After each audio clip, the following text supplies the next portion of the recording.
22 million black victims of Americanism are waking up, and they're gaining a new political consciousness, becoming politically mature.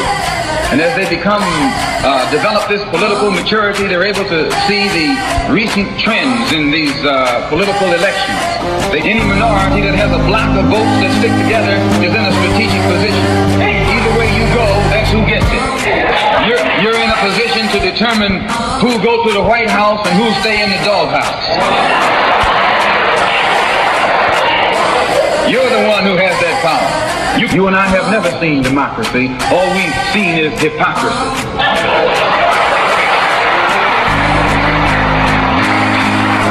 When we open our eyes today and look around America, we see America not through the eyes of someone who has enjoyed the fruits of Americanism. We see America through the eyes of someone who has been the victim of Americanism. We don't see any American dream. We've experienced only the American nightmare. We haven't benefited from America's democracy. We've only suffered from America's hypocrisy. And the generation that's coming up now can see it and are not afraid to say it.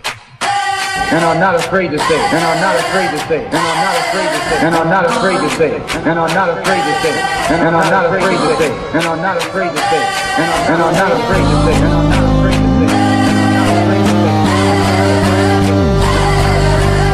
And are not afraid to say it. 1 2 1 2. Yo, Cruz. Yeah, where the mouse, dude? I can't get the mouse. Seriously, where the mouse? Excuse us. Technical difficulties. New year, new stuff. New year. Cruz got all type of new stuff in the studio. Yeah. Check 1 2. I know it's clear. It's nice. Check too. 1 2. Can you hear me? You can hear me? Welcome to People Before Politics Radio. Black Westchester presents. Yo, what happened to the thing, man? Oh. This is the first show of the year. We took 2 weeks off. My man D. Cruz, shout out to Cruz.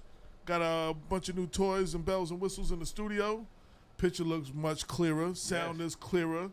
Yo, got a couple of new microphones up in the joint. Yo, we about to have some fun. No wonder he charges more money rent. Yo, like I said, this Black Westchester presents People Before Politics Radio, baby. You know, get what you pay for, man. Yo, you got to turn me down a little bit. I'm kind of loud there, man. No doubt.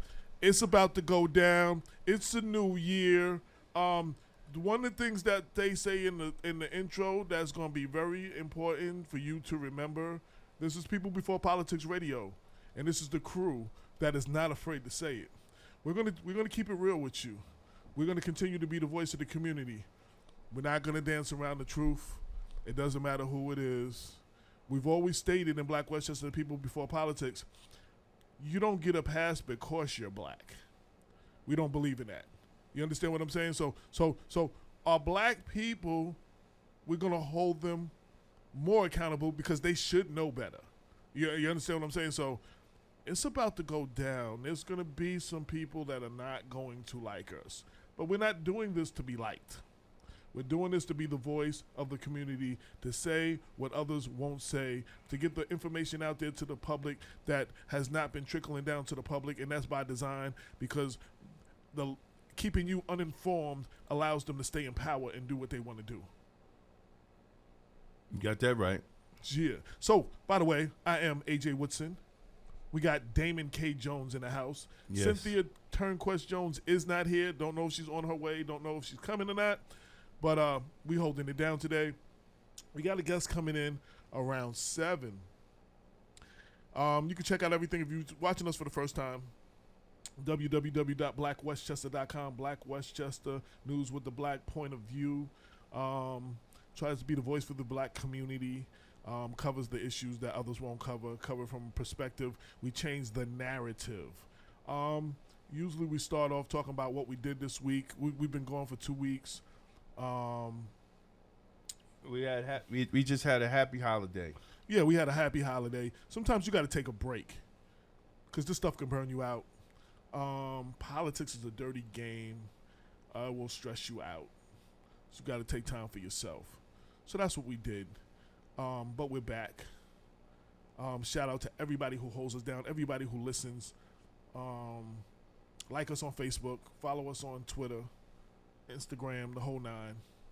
Yo, so there's a couple of things going on. As far as Mount Vernon is concerned, 3 new people have been sworn in. Council persons Andre Wallace, who's a friend of the show, who actually announced his candidacy Easter Sunday on the show. Took some flack for that. And Lisa Copeland, probably one of the most informed people in that room, got years of history in the city. And the mayor, Richard Thomas. So they all been sworn in. I think there's a bunch of events going on, all that. I do want to say, now let me just start off, because I've been very, very quiet. So to catch y'all up on a little bit, because I haven't covered a lot of things, because I think it was important, like, when you get, not to really beat somebody up before they even get in office. You know what I'm saying? And, you know, sometimes even give you that 30 days, but I'm going to still keep my feet to the feet to the fire. So Richard Thomas won the primary, and most times in Westchester County, and especially in Mount Vernon, in a Democratic city, that person, you know, can just ease on down the Yellow Brick Road to the election. But you know, you had Mayor Davis people had a write-in. They had a write-in thing for him, and that went pretty. They made some noise with that. Ruth Hassel Thomas, the senator, she decided to continue to run on the Working Family Party, and you had the other city council person, Deborah Reynolds, who vowed to continue go on. So it got ugly up until the general election. But that wasn't the crazy thing.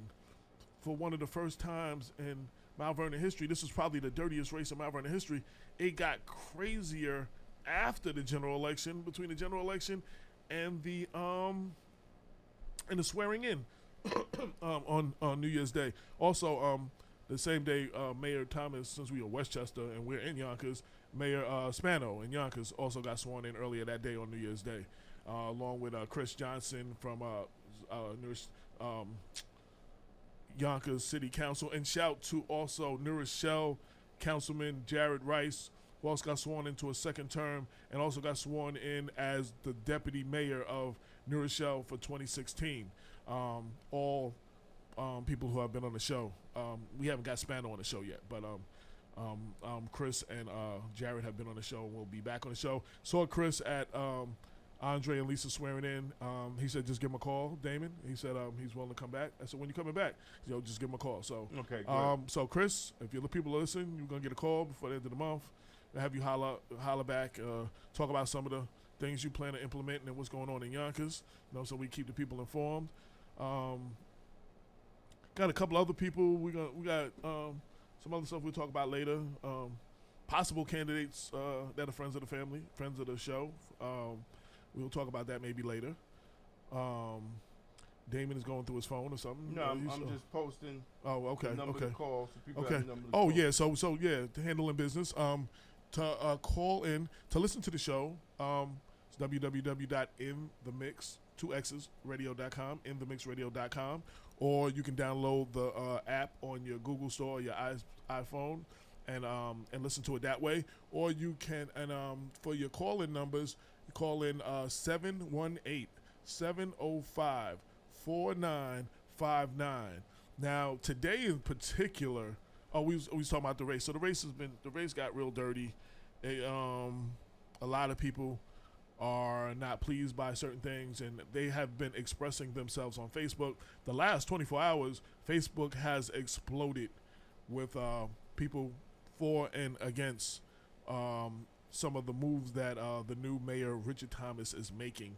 I invited many of them in the comment section to call in and express their views. Some were elegantly stated, some were very hostile. I think the bottom line is a lot of people are frustrated in the 4.2 square miles of Mount Vernon. A lot of people have been promised a lot of things over the last few administrations, and the difference between, say, maybe the Davis administration and even the Clinton administration is the social media, and you got the young candidate who's the millennial who a good part of his campaign was social media. So a lot of his supporters are not understanding why now he's catching flack on social media. When you run on social media, and that's how you communicate with the people, and that's kind of the way to communicate these days, as opposed to like in Davis' days. You're gonna get frustration. You're gonna get the things spoke about on social media. So that's exactly what's going on. A couple of comments came out at my man Damon. He answered a few comments, and I'm sure he'll address that later. From Richard Thomas's brother Butch. His name is Stephen Thomas, but they call him Butch. He made a couple of comments at Damon, and I'll let Damon handle that. So that's what's going on in Mount Vernon. It's honestly, this is how I feel, and I'm gonna keep it real. We can't afford in Mount Vernon to have another failed mayoral administration like the Clinton administration, which a lot of people feel like he didn't get a lot of things done because he didn't have the city council, and they were on two different sides. And it appears that that's where we're going now, and Mount Vernon cannot afford to go to 2020 to get it right. Like, whatever it takes to get it right now, that's what I'm with. You know what I'm saying? The man got voted in. We gonna keep his feet to the fire. He don't do right, we're gonna let y'all know. Information need to get out there, we're gonna let y'all know. But the bottom line is, whatever it takes to get that's best for the city. And I think a lot of that is what you hear. And he even said that on the Bob Marone show. Shout to Bob Marone on WFAS. A lot of people in Mount Vernon are very passionate, and they all passionate about Mount Vernon, and they all want to see change. They all have different ways to go about it. So everybody's not agreeing with decisions that he's making. Everyone's not agreeing with, some of the things they're hearing and seeing. Over the next couple of weeks, we plan to we're going to get to the bottom of a lot of things, clear up a lot of rumors, because there's a lot of rumors and a lot of misconceptions, and there's a lot of misinformation given out, I believe, on both sides. And we're gonna do our job to let the public know what the hell is going on. All right, so that's my little opening. Damon, I'm gonna let you say a few words. I ain't let you say nothing yet. So I'm just sitting here, turn my joint down just a little bit. These mics is nice and clear. Nice and clear. We loving the new system. It's gonna be a beautiful thing. 2016, Shout out to baby. Cruz with the new system. No doubt. Audio should be on point this year. Just want to talk about some news surrounding Eric, NYPD Sergeant from the Eric Gardner case. Kizzy Adonis. She's facing charges, and I think that's very good because as a supervisor, she failed to do what she needed to do as a sergeant and take control of the situation. And she never wrote that they used the chokehold in there. Yeah, that was never in her first report. Yeah, we'll be talking. Hopefully, one Sunday we'll have Corey Begis come on the show, and we'll talk about that from a precinct commander's perspective on what Sergeant Kizzy Adonis failed to do as a supervisor in the police department, and why she's now brought up on departmental charges. We also, I also want to talk about. I just want to say you can read about that on Black Westchester. Yeah, and Corey's been on the show, and he's been the first one on PIX, on Black Westchester, everywhere, saying that her as a supervisor, that she should, some departmental charges should go against her. You also have a response from Erica Garner on Black Westchester, which is Eric Garner's daughter, saying that there were 8 white men who choked her father out. Ain't none of them getting no charges. And while Sergeant Adonis does deserve some departmental charges for not intervening, she does not deserve to be the only person being charged is African American, and that's something wrong with that. So you can see in her own words, Erica Garner speaks up. That's on Black Westchester. Go ahead, Damon. Yeah. So also you have friend of the show, good friend of mine, Dr. Ron Daniels, African sometimes, names Dr. Ron Daniels, Pan-African person of the year. Oh yeah, yes. You know, big shout out to Dr. Ron Daniels for all the work you have done for black people throughout the nation. Oh, ain't Jared Rice getting an award tonight too? Oh, okay. I'm sorry. You know, and I just texted him talking about calling the show, and I forgot he got the award. And that's what Andre I want to text him back. Never mind, you getting an award. Right now, the Westchester Black Democrats, is that what it's called? The Black Brenda, if you're listening, send me the flyer. You know it. The Black Democrats in Westchester are honoring 3 people. Jared Rice, City Councilman in New Rochelle, like I said, serving his 2nd term, sworn in as Deputy Mayor of New Rochelle this year. He just texted me back at the Black Dems being honored. I texted him back. I forgot. Congrats. Alfreda Williams. Alfreda Williams. The legislator from, is she Yonkers? No, she's from Greenburgh. From Greenburgh. County legislator. Replacing county legislator Lyndon Williams as the majority whip. And who was the third? There was another. There was 3 people. Marcus Griffith. Oh, my bad, Mr. Griffin. And Marcus Griffin, Mount Vernon City Councilman, who also is serving his 2nd consecutive term as the council president this year. So they're all right now being honored, so we won't hear from them right now. And Andre Wallace is supposed to be coming, and he's right there being honored, so he should show up in the 7 o'clock hour, hopefully. If not, we're going to talk about him. Yeah, yeah. Well, he better be here. He said he's coming. Well, and also, you know, everybody that's listening to Black Westchester, man, we try to, we try to post articles that are, that make you think and make you see how, not only we are as black people in Westchester, you know, how we are connected to other cities throughout the nation and even globally, you know, that what we go through in our communities and what we're trying to fight and address in our communities is not just, you know, we're not in a vacuum. It's just not happening to us.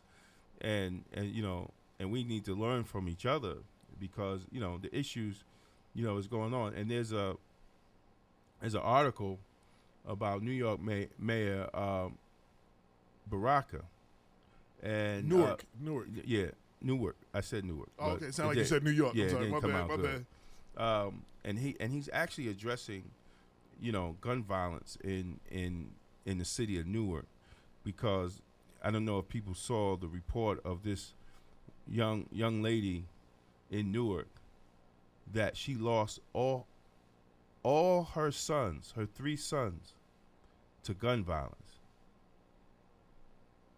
You know, and if you watch the video, we didn't post that video on, but it's Mayor Baraka addressing the Newark City Council on public safety, and I think it is something that everybody should see.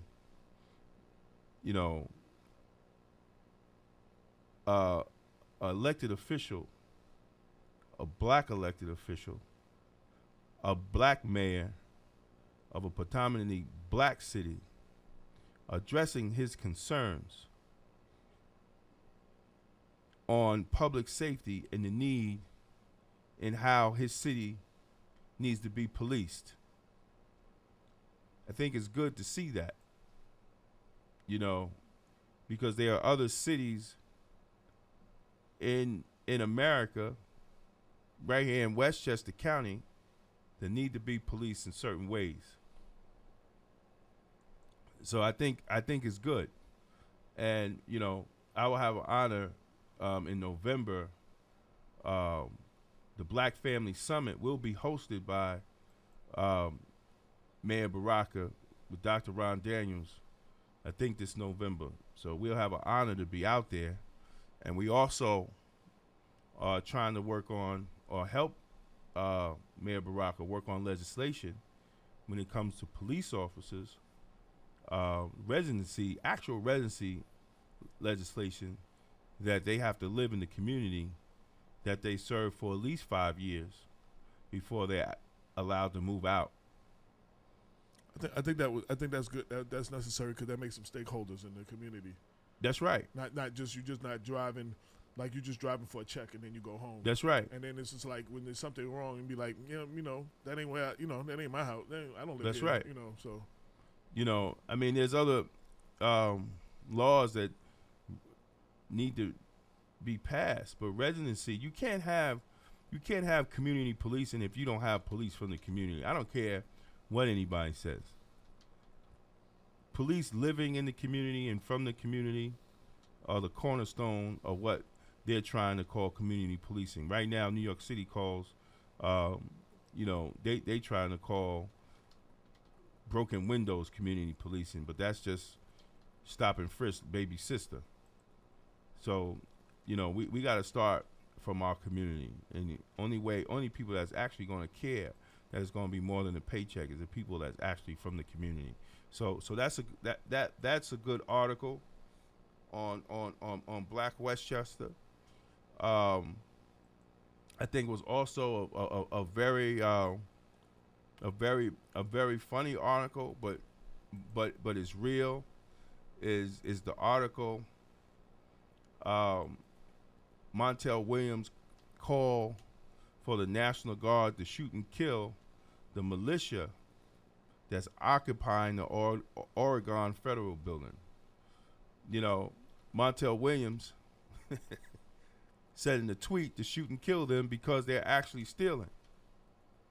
And I think it's right, because do we honestly think that a group of black people with guns will take over a federal building? And for what's it been now? 2 weeks? I think so. It's been close to that. Definitely close to that. And nothing has happened to them. And it's crazy because it's like, they wanted to compare what they're doing to what the Black Lives. They were like, they said, well, Montel Jordan is double standards because the Black Lives Matter movement, that's what they do, occupy territory and take over territories. No, they march and protest. They usually have to get a permit to do so. They do not walk into the government buildings and take it over at gunpoint and then dare you to come in and then invite all their other gun-toting friends to come and bring their guns with them. That's not what the Black Lives Movement is doing. And to use that as an excuse, I mean, to even say that is not fair to Black Lives Movement. I just want to announce, so I don't really do this often, and people have been telling me on the website, if you go to the website, www.inthemixradio.com, while you're watching live, there's actually a chat room on there, and I never monitor it, and I've been always told, so I'm actually monitoring it. So if you're on the website, you can hit us in the chat room on the In the Mix Radio website. Chat room? There's a chat room, yeah. There's an actual chat room. Brenda Crump was like, I was in the chat room by myself. Nobody was answering me. So today, from this point on, I will do my best that one of us, somebody is monitoring the chat room on the In the Mix Radio site, and I'm signed in now. I'm by myself, so come join me in the chat room. And feel free to leave us comment on what we're saying if you don't want to call in. So, go ahead, D. I never knew. You know what? Brenda said she couldn't see, and I had switched the video. I switched it back to the the flyer. So Cruz can go in the back. I didn't switch it back, so it was still on the flyer. It was still on the People Before Politics for a minute. So I had to go on the website to see what she saw. And now I can see what the people see. And when you do that, there's an actual chat room right there that pops up. You just got to sign in. Yeah.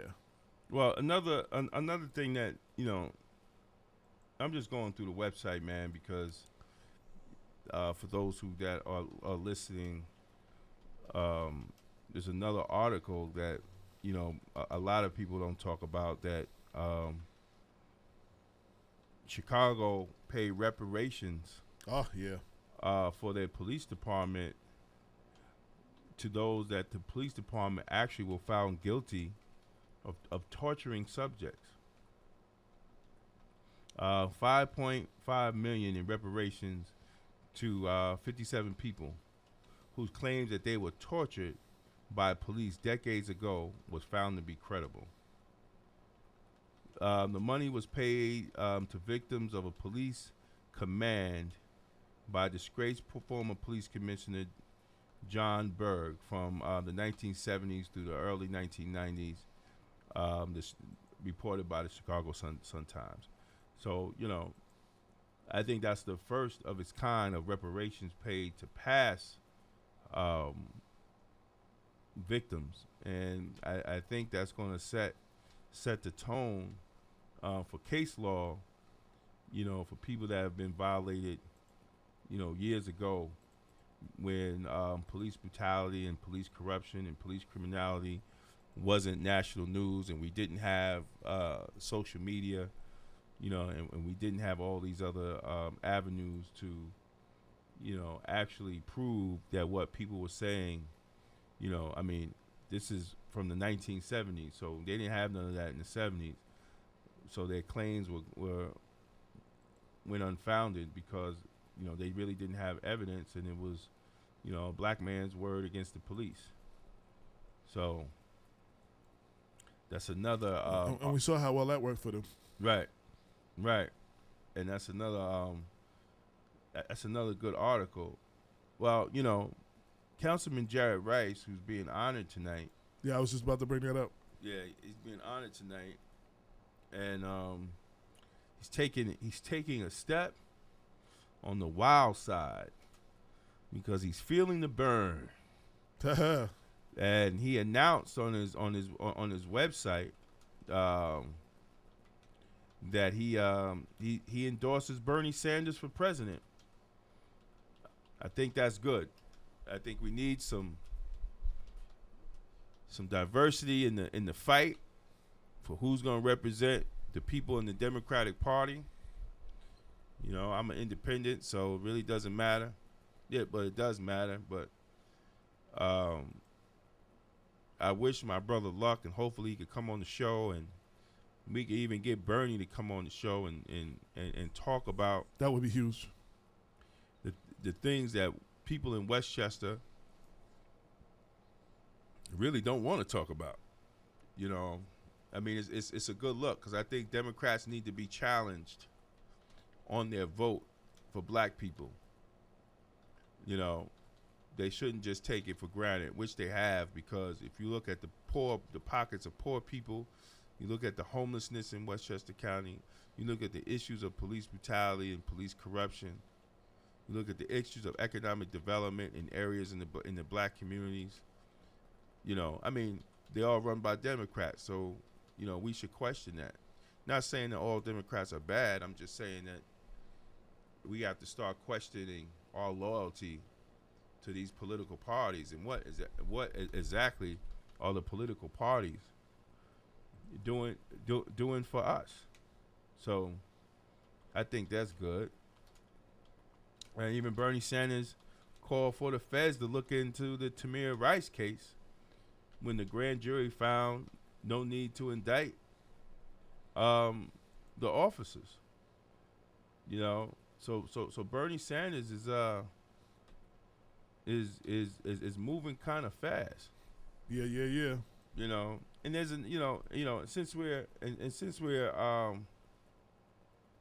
since we're talking politics, trying to find it right now. Here we go. Since we're talking politics, there's a Facebook page that popped up today.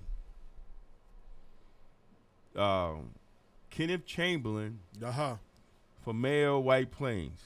I was just looking at that.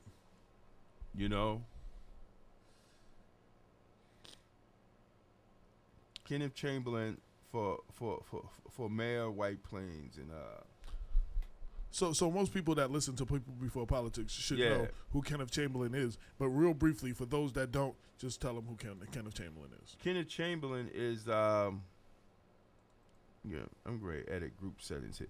Kenneth Chamberlain, father Kenneth Chamberlain Sr. was shot and killed by White Plains Police Department, and Kenneth has been on the forefront for police accountability and transparency, which has led Kenneth to be, a leader among the people, because his passion for justice for his father has created a purpose for representing people that don't have a voice. And I'm very proud of my brother that he's making this step because of the fact that, you know, he feels that there are no issue, the issues are not being addressed, you know, by our elected officials. So, you know, hopefully he'll call in. We're gonna try to get him in studio. If he can't make it today, we're gonna get him in studio next week or something. So we're gonna try to get him in the studio so we can get y'all to see his face, you know, while he's talking. But I think it's a good look. Definitely challenge the status quo. Definitely a brother who's always on the front line. Something when there's an injustice, yo, the brother is not just fighting for the justice for his father's death, for his father's murder. He's at the front line. He was there to console Herman Turner, the husband of Raynette Turner, when we had the little candlelight thing. And, you know what I'm saying, he broke down. He was there to consult him as somebody who'd been there before. You know what I'm saying? He works with a lot of the other people that are going through it. He's there at every press conference. He from here to New York, wherever, he rocking with you. So this is definitely a good brother. Look forward to introducing to you officially on the air, and we can talk more. Let him explain more about why he's running, and you know, all that. Ooh, excuse me. Yeah. And I finally am a little late, so I finally started the thing on my Facebook page saying that we're on the air and posting links to the stories that we're talking about as we're talking about them. So feel free you can contact us there. You know, Brenda Crump is on my page today, not the People Before Politics page, because she usually follows along as well. So yeah. She did. Brenda just posted. All right, that's what's up. Oh, I want to, you know, we was talking about things real quick before we get into like some issues. When I find out little things like this, I like to let it know, you know, especially in this job market right now. So we have a Black Westchester job alert posted on the site. Applications are being accepted for seasonal park rangers. All the information is on Black Westchester, blackwestchester.com. You know, applications are due by February 19th. The requirements, you just got to be a high school graduate, be at least 19 years of age, be a resident of Westchester County, possess a valid driver's license by the time of the appointment. First-time park rangers are paid $14 an hour. Salaries are higher for those who have worked for the rangers for the county before. And all the rest of the information is on Black Westchester. So anybody interested in that, looking for a job, seasonal park ranger is not a bad thing. So. No, not $14 an hour. That's not bad. That's not bad money. I might apply. Give me, get you a summer job. Give me a summer job as a park ranger. So yeah, I like to do that to periodically. And the person who county legislator Virginia Perez from the 17th district from Yonkers. A lot of the county legislators, they send us, you know, the little alerts and stuff like that. Lyndon Williams often does that. So we try to post these, you know, job, especially if it's in the Westchester County area or the surrounding area, and just give people a heads up on jobs that is available out there, you know, because the market's kind of crazy. You know what I'm saying? The job market's crazy. The stock market has been crazier. Talking about the market. We could deal with that another time. When we have Rashad in the house, he can break down the whole stock market and how that affects everything else. But yeah, the stock market has been crazy. I think Damien was looking at it the other day and was like, "Yo, this is crazy." So, but yeah, going back to the job market is difficult. So anytime we find anything that, you know, like that, we put it out there so the people can take advantage of it. So I just wanted to put that out there now on to the, you know, all that other stuff. Yeah, so, you know, keep sending us stuff. You know, keep sending us emails and information.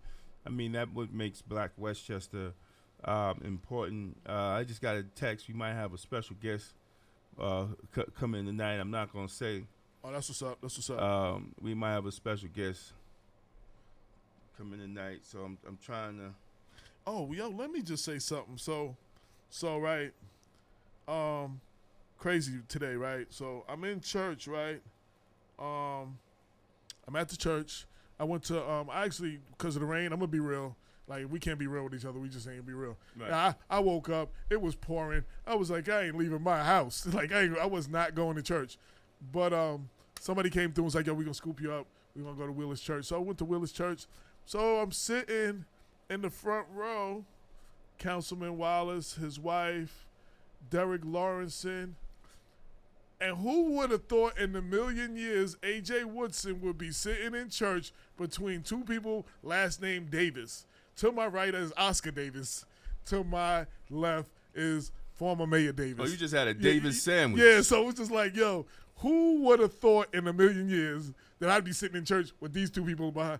I mean, and I say that to say, like, when the election is over, now we was on opposing sides because we supported the candidate that's in there. You understand what I'm saying? But when the election is over, that's what Mount Vernon should be about, where everybody can come together. Yo, I sat there with this gentleman today, with the former mayor. We worshiped together. The altar prayer, I turned down. He was kneeling down right next to me at the altar prayer. I mean, you know what I'm saying? Like, it was a beautiful thing.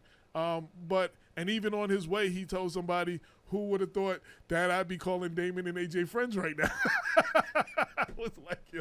Yeah, that's it. Yeah, that's what he said? Yeah, he said, he told, I think Shanice told me that or something. So he's like, yo. So, you know, I mean, but, and I want to say stuff like that. Like, yo, yes, I personally worked hard on the Richard Thomas campaign. You know what I'm saying? Personally, not Black Westchester, me personally.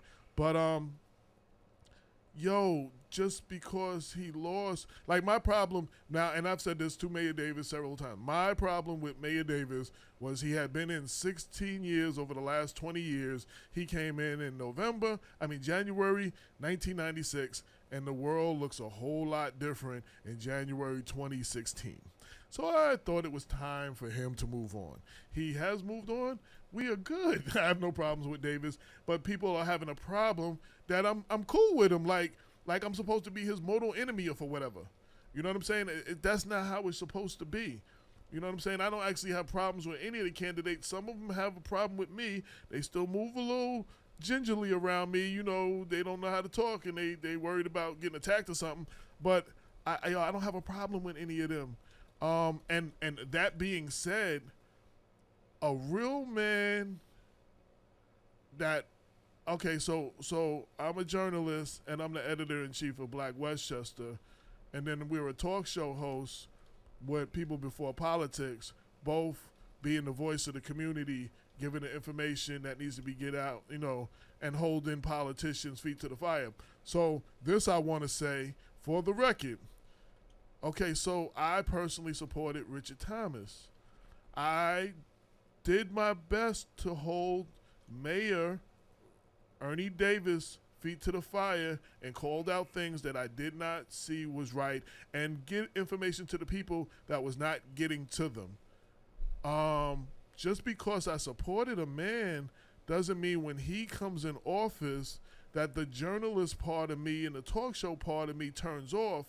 Now, while I want to see him succeed for Mount Vernon, because Mount Vernon, he fails, it's not a good look for Mount Vernon, and, we need him to succeed.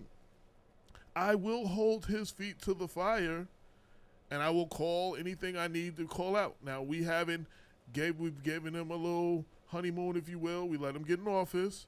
We still haven't. We had a couple of letters to the editor, which have been a problem, but we encourage people to write letters to the editor. And all those people, and let me say this on the radio because I've addressed this on Facebook and personally in comments. Yo, a letter to the editor is somebody's opinion. It's not news. It's an op-ed. And we had one today that or the other day that wasn't really nice to the new mayor. And people were like, how can you allow this to print from this person, this, that, and the other? And they had things to say about the person. But they didn't have any problem 2 months ago when she wrote the editorial saying, Mayor Davis, we thank you for your service, but pack your bags, it's time for you to go. And she went in on him. Now, none of those people had a problem with that. now they have a problem because it's about the new mayor. What my point is, we're bringing all this up, just because the player has changed, the game is still the same. It is our job to hold our elected officials' feet to the fire. Now, I am a personal friend of Andre Wallace. I also helped him, worked on his campaign. If he mess up, I'm going to hold his feet to the fire. And about the people that I helped for their campaign, let me put it in perspective. I went hard on Mayor Davis on the things that, were things that y'all, the readers, brought to me, things that we found. We went hard on him. I was living in Atlanta, and I moved back here in 2014. I wasn't here for his elections. I didn't vote for him. I didn't work on his campaign, but I held his feet to the fire.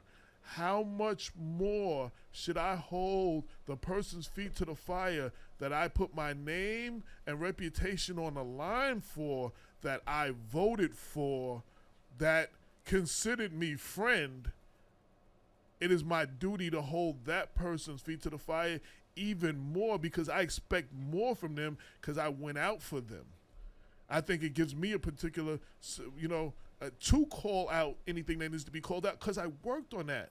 You know what I'm saying? I worked hard in that campaign. So I'm just saying, whether you agree or disagree, that's up to you. And I've been very quiet. There's been a lot of blogs. There's been about an email blast. A.J. Woodson and Black Westchester really have not gone in on all that. There's a whole lot of talk on Facebook, and I kind of stay away. I read all of it. I kind of stay away from a lot of that. But I'm saying right now, there's been a brief honeymoon period, but his feet will be held to the fire, just like Davis was, and just like whoever follows him will be. Just because we worked on that campaign gives us more reason to hold his feet to the fire. Because, that's right. Because we worked on that campaign. Like I said, I didn't vote for Davis. Not to say I wouldn't have, but I wasn't here to vote for him. I didn't work on his campaign. I had nothing to do with him being in office, but I held him to the fire.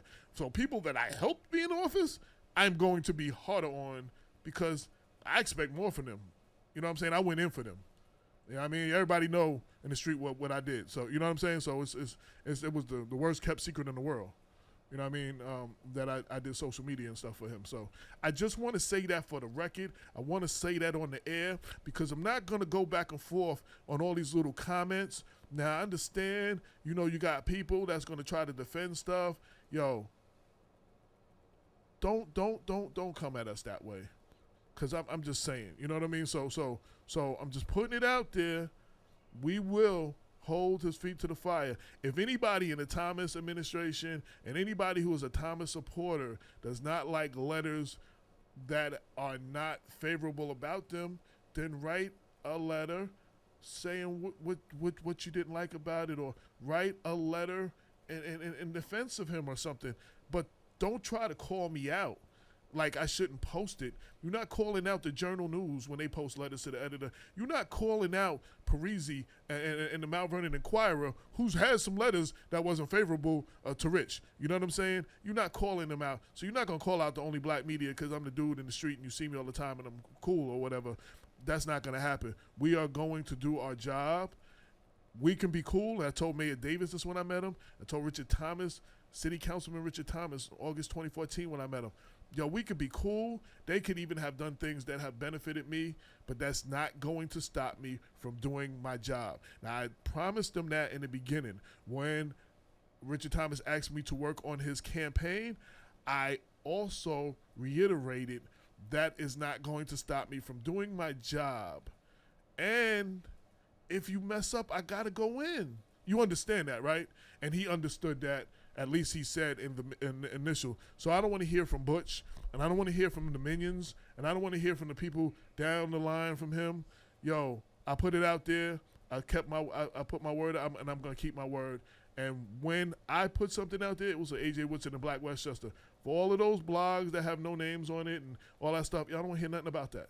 So this is probably the last time I'm going to address this. I addressed this one time, and I'm going to address it firmly now. So I just had to get that out. I mean, I have a microphone, so you know what I mean. So you know, I got, like I said, I got a microphone. You don't come at somebody who got a microphone, and I got a pen. So I figured I would air that right away. If anybody has anything to say about that, you got an opinion to that, feel free to call in 718-705-4959. Sound like we got Mr. GQ Smooth just walked in the door. Yeah, looking like L.A. Reid. Oh yeah. You know his music business background. He can't get rid of that. You know what I'm saying? So, you know, it was that swearing in with the cashmere jacket. People were like, oh, is that velvet? yo, Mr. GQ Smooth, word up.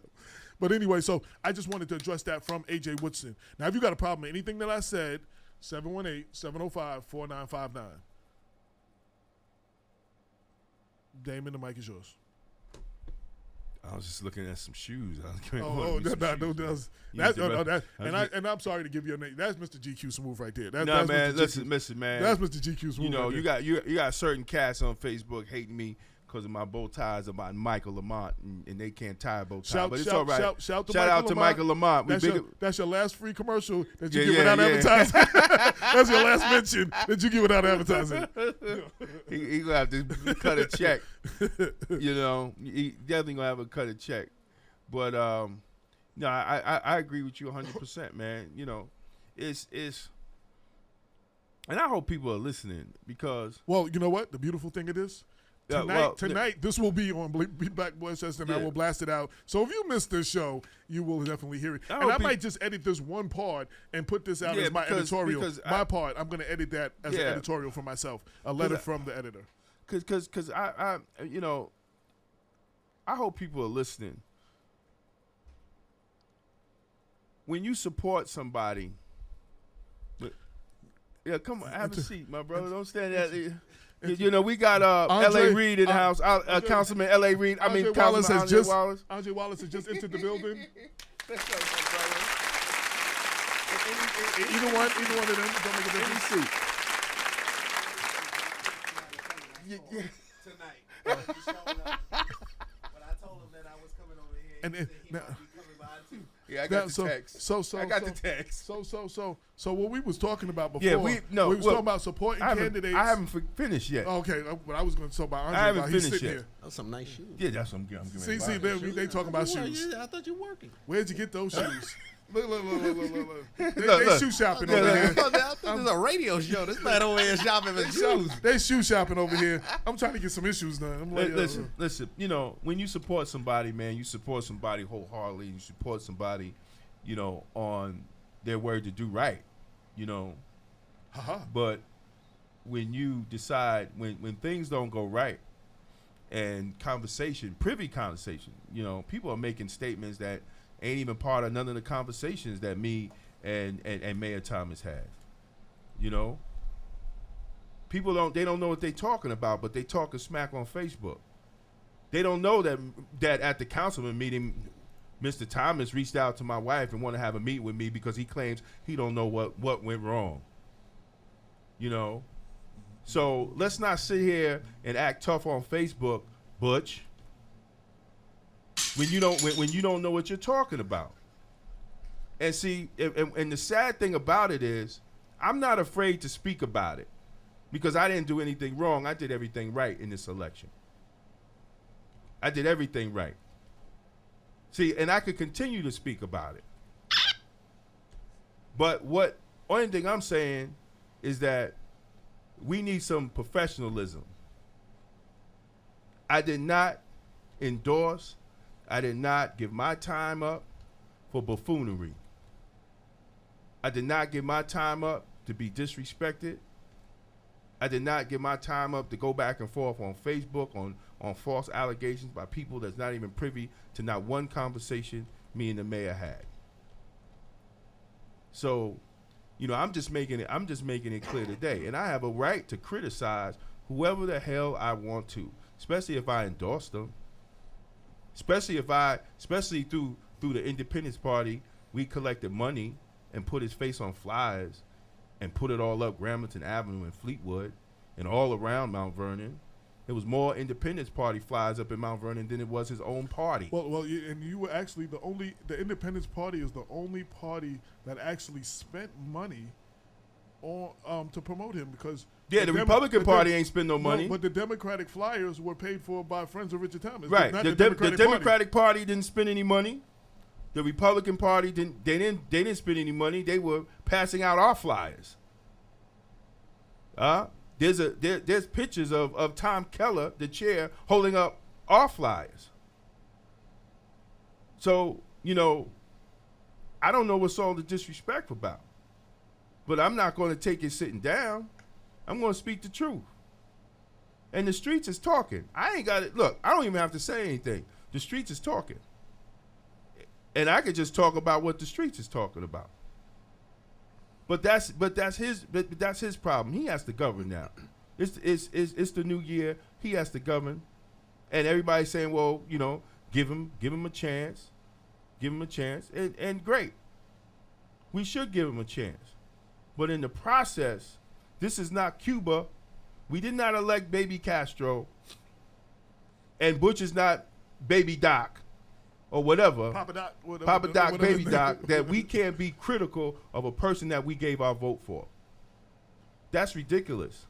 And when you are a young candidate, a millennial candidate who campaigned on social media, and that's how you reached out to people to gain the vote, to interact with them, you can't get upset when they interact back that way when they're frustrated.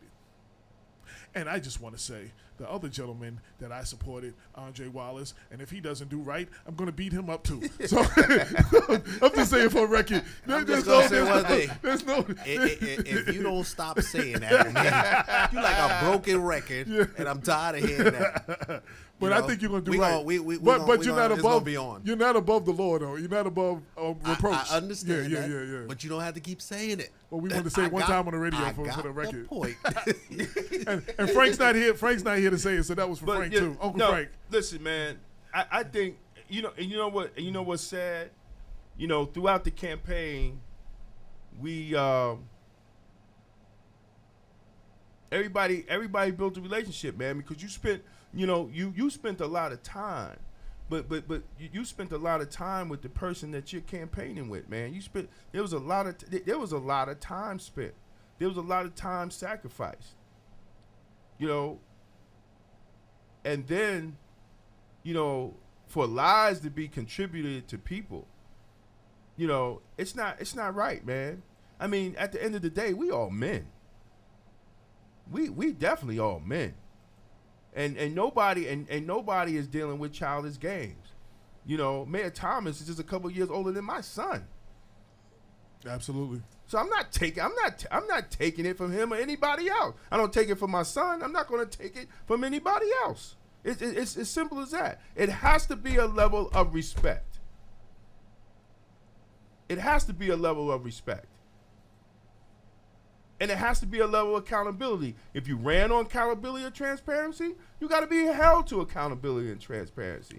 That was the Low had said that in the last article they wrote. And you're not going to try to water down criticism and try to say people need jobs. Because everybody that's criticizing don't need a job. And to be fair, that last statement today did not come from Rich. It came from his brother Butch, who said Sam and Damon and John Jones all wanted jobs and they all got checked. And then now they got, now they're coming that way. They're coming. So that directly. We got checked. I get a check. That was directly from Butch. So I get a check every 2 weeks from Westchester County. Direct deposit. I get a check every 2 weeks. And I could pull my pay stubs.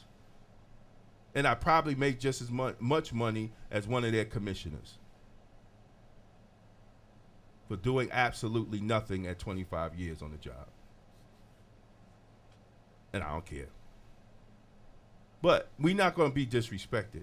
Gotta watch out. Alonzo might be listening. I don't care if Alonzo's Say listening. He Ain't doesn't do nothing. Ain't nothing. Well, I'm just listen, joking. I'm sorry, listen. Alonzo. I Look, didn't mean to look. I didn't mean to start that on you. Alonzo, I'm sorry, Alonzo. Alonzo got enough issues at the county jail right now with the TB, and all this. I got to take a TB test because they got TB people with tuberculosis all in the jail, and we got a letter we get ready to shoot off the county exec and see if they following national standards on that. And that's going to be another show. So I apologize. Just like Reggie used to say back, oh damn, why my name had to come up? Alonzo saying, damn, well, I ain't had nothing to do with this. Only thing I'm saying, if you attack, I attack back, and I'm going to attack back in truth. And if you don't know how the game is be played, ask Alonzo West. Since you brought up Alonzo, we're not here for that, man. We're here for a better Mount Vernon, and what's going on and what's the rumors that are happening. It does not make Mount Vernon look good. Does not make black politics look good. Does not make black people look good in Westchester County. It make us look like goddamn clowns. I mean, the city as a whole, too, beyond color, just the city as a whole. Well, the city as a whole. It looks like a joke. Yeah, but it looks like a joke, but it's going to be a joke because it's us making the joke. Right. It's us making the joke. And Mount Vernon can't afford 4 years of nonsense, man. We can't afford that. We really can't. The people can't afford it. Come on, let's. Let me ask a question. Because I'm trying. I guess I'm coming in. I'm supposed to be here at 7:00. I'm coming into something else. that I don't know about. But anyway, all right. Well, we'll cut it off. Let me ask this question. Question. How do we get past this? That's my question. That's the question. Hold on. That's the question I want to know. How do we sit down and get past this? Because it seems like there's a lot of angry people. There's a lot of anger out there. There's a lot of everything. How do we get past it? We get past it the same way we've been saying for the last month and a half, that we sit down like men, and we square it out. Instead of rumors going around, threats going back and forth. Let me ask you this question. Okay, you want to have a sit down? Who do you want to have a sit down? No. I already told Greg Bonaparte, and we'll talk on the radio here. Richie came to my wife wanting to have a sit down. Fine. And look, I don't have any problem because he claims he doesn't know what's wrong. But that's between us to have the conversation. And I told Greg Bonaparte I want Greg Bonaparte there, right, as a witness. I didn't ask for Butch or anybody else that got things to say that don't know the last conversation me and the mayor had. All right? That they wasn't there. So I don't care what they say. But I still want a witness, and Greg said that he talked to Richie, and Richie's gonna have it. But when you address questions, you should not be attacked. You know, when you address appointments, when you have concerns, you should not be attacked. Because I know damn well if people knew that Joseph Spezio was around before the primary, Ernie would still be mayor. Because when nobody messed with Richie with Spezio around, nobody messed with Richie after they found out Spezio was around. We're going to have honest conversation. And if they're listening, they could call in. The number is 914-969-6499, 718-705-4959. Call the 718 number. We know that. The first thing Reggie Lafayette said to me, now that we're on speaking terms, is that I know you didn't know. Hold on. You had to have some lightheartedness in there. He said, I know you didn't know. That was an accomplishment in itself right there. He said, I know you didn't know. And this man, it was responsible because it was at his gathering. Yes. Well, and he brought the world together at his gathering. Well, that's what I'm trying to do here. You know, I'm trying to see, you know, I feel the tension absolutely in this room. Absolutely. No, well. Mostly on this side. No, absolutely. In this corner. Absolutely. You know. But I think that maybe you guys should, you know, just sit down and have a meeting and talk about it. No, look. You know, and air it out. Like you said, like men, everybody just sit down and have a conversation. I have no problem with that. Well, but hold on. I've been actually calling was for this that. initiated already? Well, it's whenever. Okay, so if it was initiated, you said something about your wife. I just swearing in. Something. I just swearing in. Yeah, but Rich I'm mentioned keeping. something to See, to my Look. to his wife. I'm keeping my wife out of it.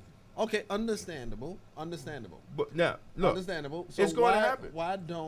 Caller, please hold. Why don't you make a call to Richard Thomas and have a meeting? No, well, he's supposed to set it up with Greg Bonaparte, because I'm not meeting without a third party there. See, because things get mixed up, and things get. Let's go to the caller. All right. Caller, Young People Before Politics radio show. Please state your name and purpose for calling. Hi, good evening. This is Jamie Pessin. Hi, everybody. Hey, how are you, Jamie? Hey, Jamie. Hey, Jamie. Doing fine. I'm listening to your conversation, and while it's very interesting what you're saying, I have something slightly different to discuss. Thank you. The fire Today. that occurred in Mount Vernon at what I call my favorite restaurant. The Golden Gate. I've been noticing a trend, and the trend I've noticed is that Chinese food restaurants, delis, basically these fast food type of eating establishments have been burning down. I've also noticed that it happens when it rains, and it happens when there's construction nearby, maybe digging up the street. 1 second, Jamie. What- 1 second, Jamie. The second caller, please mute your phone until we get to you because there's background noise. And go ahead, Jamie. Were you able to hear me so far? Yeah, we got you. It's just we had a second caller background noise. But go ahead. So my question is, how did you feel about the previous administration's response, and what do you expect from the current administration? Because if we do the same thing, I just think we're going to have more of the same, which is more fires out of businesses we can't afford to lose. Well, I'm not a fireman, and I don't know the causes of these fires. I haven't. I think maybe we need to start. We have to start keeping track of the causes of these fires to see if there's any pattern. That's going on with these fires, but. I think it is a problem, and we need to look. We also, as a civil service person, yes, we also look at the fire department, the capabilities of the fire department, and everything like that. But, I think it has to be looked into because, if there's a pattern, and a purpose that these fires are being set, and like you're saying, that they're around construction areas, they're prime property, or whatever they're trying to say. I think maybe someone needs to look into it, but it's unfortunate, that we have so many fires in Mount Vernon, but What's an interesting question would be, all of these fires that's happening in these places, are these places equipped with sprinkler systems and proper fire safety and fire stopping and all that stuff in these? Now, if the structure is that old, that is grandfathered in a certain way where you don't have to have it, should we start to look at some of this old infrastructure that we have that we're not tearing out and changing, and start to implement how we can put fire safety, measures into these particular places? Because I've gone to places that I've seen, and I look around other stores that are there for a while. They don't have any sprinkler systems. They don't have no means of stopping the fire or containing the fire or keeping the fire down, so that gives enough time for the fire department to get there. So that's something that we need to look at. Caller, please hold. I just want to say one thing, answering your question, Jamie. What I would like to see, the mayor when he was mayor-elect and the then union president, Ernie Richardson, they had a fire prevention week, and they were, the whole thing was explaining to people about their sprinkler systems and making sure that they had I'd like to see that done more around year-round as opposed to just that week. You understand what I'm saying? Where it's engaging and educating the people, because a lot of people don't know that if they smoke detector works and stuff like that, and a lot of the houses on the south side, like the one I live in, the wiring is so outdated. Like that wiring is.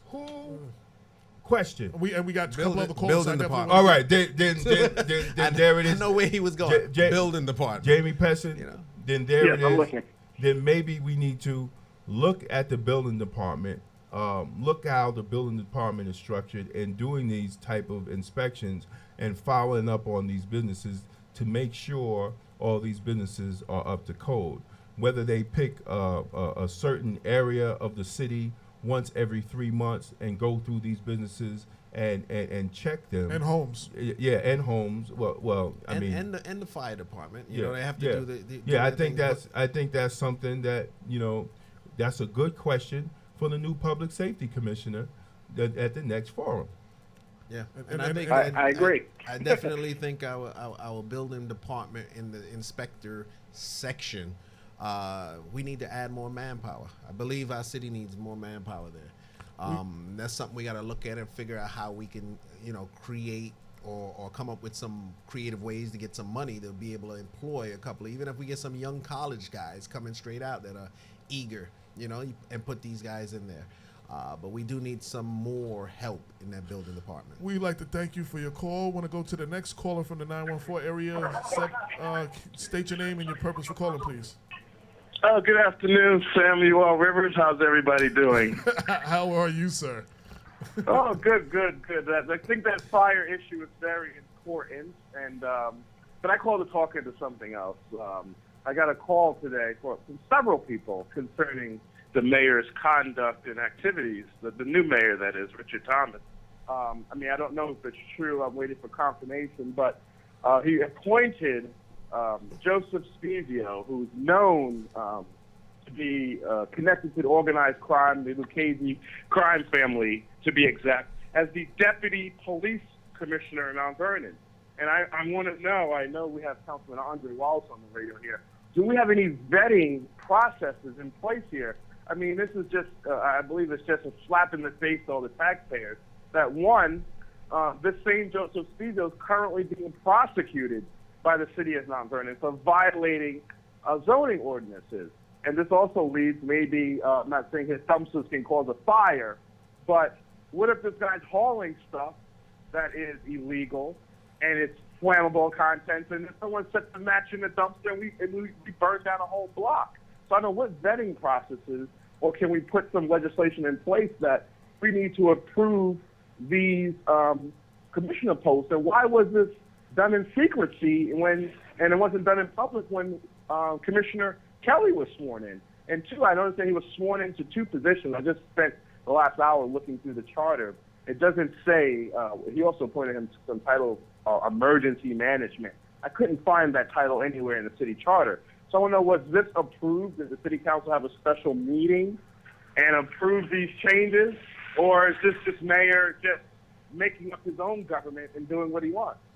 And before you answer that question, I want to say, and piggyback off that, I have spoke to George Brown, who did not know. This was a Facebook comment about this supposedly behind the scene swearing in thing. But Joe, the city clerk knows nothing about it, and I wanted to know: did you know anything about it? And is there that it's not legal? Is there, and swearing in? That's not the way you swear people in, right? That's not. I mean, for the people that don't know, because they read stuff on Facebook. I don't actually know if what Sam is saying is true. I have no. I haven't seen anything. I have no evidence. I haven't seen anything. I think he said he's still waiting to see or something. And that's why I was asking you to speak about the swearing in part. Like, can you do that like a behind the scenes secret swearing? The ceremony is between Richard Thomas. He can do the ceremony how he has the power to do that. I guess if he wanted to have it in his office, he can do it in his office. You know, it's usually just you're swearing and you're showing everybody and open it up to the public. But I'm sure he can do it however you want to do it. It's his choice. Okay. I don't know if that happened. You know. Yeah, because I have not got a confirmation. I read it. It was all over Facebook today. I mean, to be honest, and none of us know if it's true. We're all looking into it now. Right. So I'm saying. So for me, I'm just saying until there's some facts, because I'm a facts guy. Right. I like to see stuff facts. Right. I don't think that should be something thrown all over the place until we know what's what. You know. And because a lot of Mount Vernon is 4.4 square miles, and I noticed rumors start tonight I was at the Black Democratic dinner a little while ago, you know, and I heard I'm standing there as a group of us, and Kenny Plummer is joking around, and he yells out, yeah, I heard you running for city council, Ernie. And then we're joking around it, and two people like, he's running for city council? You know, come on. Well, you see how fast something can start? I was like, hey, we were just joking about it, you know? But you don't want the stuff jumping out there and all that.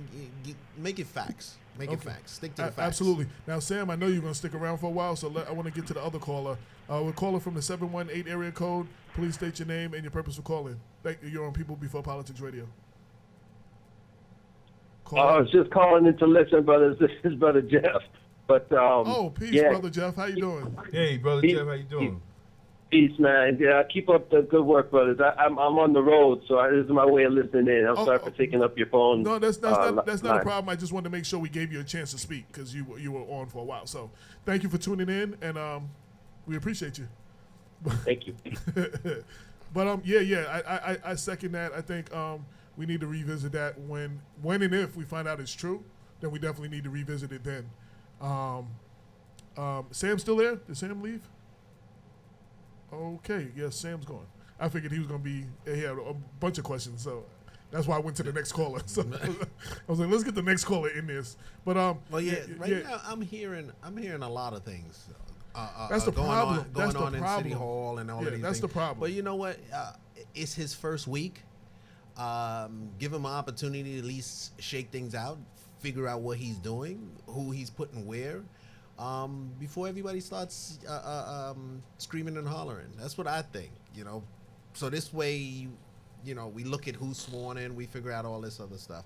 But right now, I'm hearing a lot of stories. I've seen a lot of stuff blowing up on Facebook as well, as I read a few things. But I think we should get a man more than 1 week. Usually they give people the first 100 days.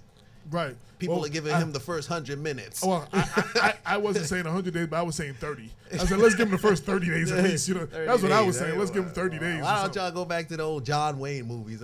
48 hours, 24 hours, get out of town, High noon.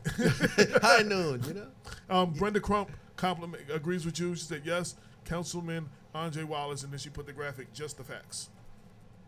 That's what it is. She agreed. And she also said that the reason I was able to worship today with the mayor is because he is about the city and he has a great deal of experience with politics, so therefore he understands the political game as well as campaigning season and the media. Yeah. So. Well, see, I always look at it this way because from my training, we've always learned about to stick to the what is and the what's happened. Right. Okay, because there's always what happened and then there's a story. Right. We want to focus on the what happened. Like, basically, the what happened is, okay, guy was crossing the street, got hit by a car. That's what happened. Right. Everything else is a story. Right. Because if you had 10 people that saw the same exact thing, you're going to have 10 different stories. It happened 10 different ways, yeah. Yeah, and everybody wants to get more creative than the last guy, Oh, he flew up 25 feet in the guy, 25, I thought he was 35, So let's stick to the what happened and get a brother a chance to do what he got to do. I agree, but we're going to keep our eye on. We're going to hold. I'm not saying that.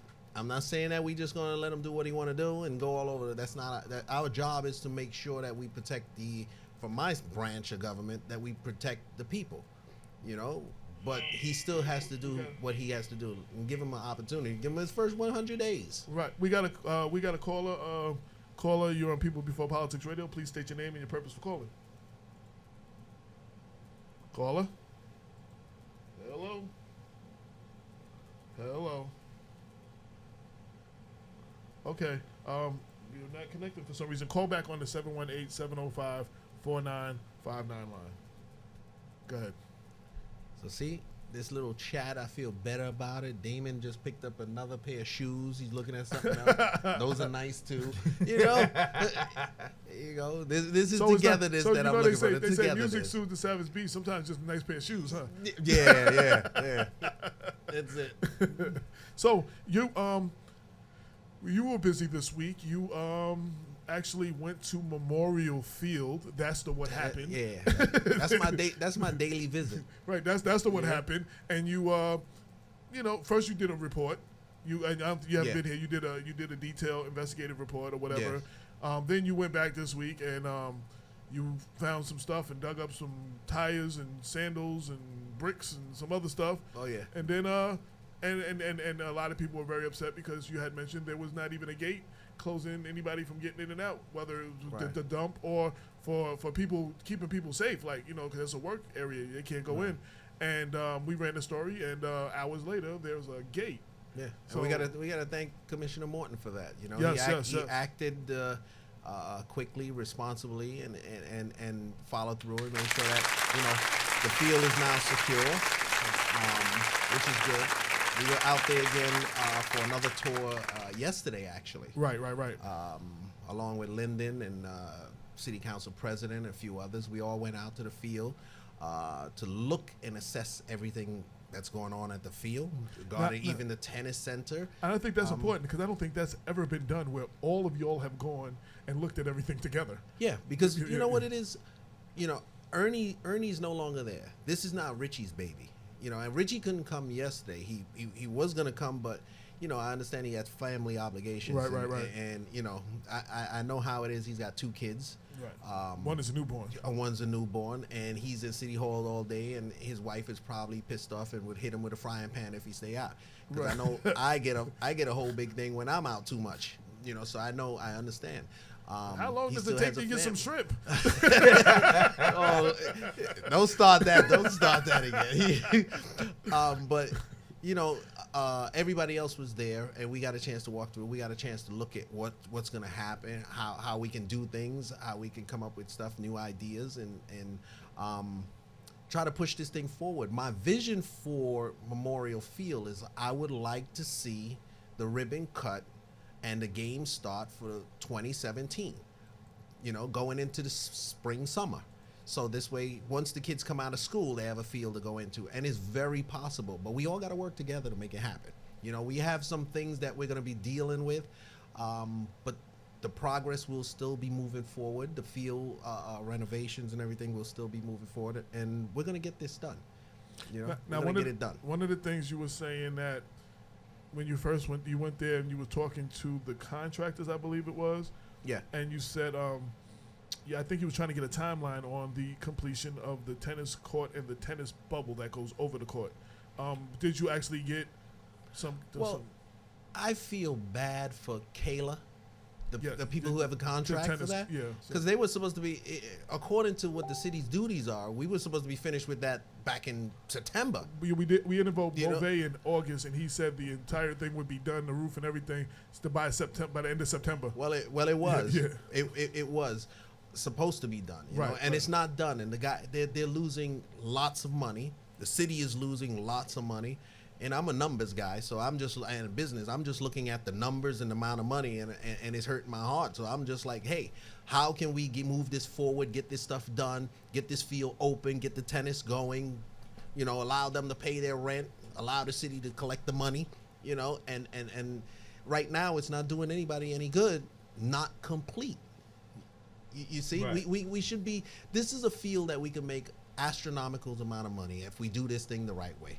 Well, not astronomical, but a lot of money off of it. But it should be able to money could be coming in. All right. Now, what is and we talked about this before with the Memorial Field and actually the contract with the county and the responsibility that the city has with taking over some county property. Now, is that still in effect? On which one you're talking about? With Memorial Field itself and receiving the funds, moving forward and receiving the funds, and because I hear different things about the actual agreement between the county and the city, and as far as the city taking over different roads and having. Yeah, well, we're responsible for, like, I think it's 4 miles of county road. Which county roads in Mount Vernon is like Route 22, right. Part of Lincoln Avenue. Well, basically where all the big trucks go through. Right. So that is something that we have now taken on, I believe. So I just but I still have to look at the contract in detail. I haven't had a chance to really go through it in detail, but I will. That's one of my things that I'm looking at as well. But that's mainly I don't want to throw it on Richard Thomas, but that's mainly a Richie Thomas issue, because he's going to have to, at the end of the day, take care of these streets and make sure that these potholes are taken care of. Which, right. He stated when he ran his election, and he still said campaigning, and he said after campaigning that is a focus of his and the quality of life. And if that is what he wants to do, I'm going to support him in trying to get that done, to make sure that we do have great roads for our community, and then we'll go from there. Okay. We'll go from there. All right. Now, in your report, there's a picture on Black Westchester with you with this big tire. I just shared it on the site. I just shared it too. Yeah. You with this big tire. What's that about, man? Where the hell did that tire come from? Because I spent most of that morning in DPW office going back and forth with everybody about what's in that field, and some people haven't read the report. And I said, listen, there's a lot of garbage under there, and they were arguing with me like, no, there's not. So I said, listen, I'll tell you what. We're going to go out there. We're going to dig up some stuff, get a shovel. Let's go out there. So we went out there. It was me and Joe Pemberton from DPW, and it was the funniest thing. We went on the hill. He took out the shovel, and the first hole we started digging, we pull up a car wheel with the rim, the whole tire. Then we dig a little more. We pull up a car spring. Then we pull up some other rebar and all kinds of stuff. So he was like, "You get ready to pull up the whole car, right?" Right. It was funny though because he said, "I don't want to dig no more, Andre, because we might find something we don't want to see." So the other rumor going around is that's really the place that Hoffa's buried. Everybody trying to find Hoffa. Hoffa was buried in Memorial Field. Yeah. I actually got a letter going out. They couldn't find him in Giant Stadium, so now we know why. He was in the Memorial Field all this time. Yeah, in the landfill. Yeah, that's it. I got a letter going out to all the officials, including Richard Thomas, that I got dibs on this. This is my Geraldo story. I'm gonna go under there and I'm gonna find them. I want the money. I want the book rights. But there's a lot of stuff under there. So we were actually having a good conversation on how we're gonna tackle that particular mountain, and I think we're gonna get it accomplished soon. Let me ask you a specific question. Now that we had the soil thing and we had all this other conversation, now that it's coming out that there was actually a landfill that it was built over, and I'm asking because there's a lot of speculation and people don't know. So I'm sure that the regulations at that point weren't what they are today. So now that we know, does something have to be done like before you can build on it now? I mean, can you just build on it knowing that it's there? Or do you have to take certain particular steps now? Or Yeah, you can build on it. Look, Corp City's built on a landfill, and it's okay. There's a lot of places that's built on landfills. Okay. That's why bodies keep coming up. No, I'm just playing. No, wires ain't coming up. But there's enough topping on it. It's safe. And I'm sure back in the day they wouldn't have done it if it wasn't safe. Right now, what we're just focusing on is that gigantic mound that appeared. We know how it got there. We know who did it. And we will be subpoenaing people. So the list is almost ready. I'm finishing up the last of the list, and they're not going to get away. They're not going to get away. Now I have to ask. Can't let you without asking our tough questions. So last time you were here, and we had you were here when we had Ernie Davis. It was the day before his legacy dinner, and we kind of interviewed him like as a good send off. And I think in that show, but I don't remember. When the talk of the soil and it was costing $2 million to remove and all that stuff, and you were saying I can have some people come in right now and remove it for free and stuff like that. One in particular, Butch, but a lot of people said, "How can you say that? How can you do that?" And there's been a lot of you caught it some social media flack over that, whether you know it or not. So I'm giving you a chance to address that. Like explain that because people are saying, how would you say that was irresponsible for you to say? Stuff like that. Well, I'm not going to lash back or anything on. No. I just want to deal with the facts. Because see, the thing about it is, this is my field. This is what I do.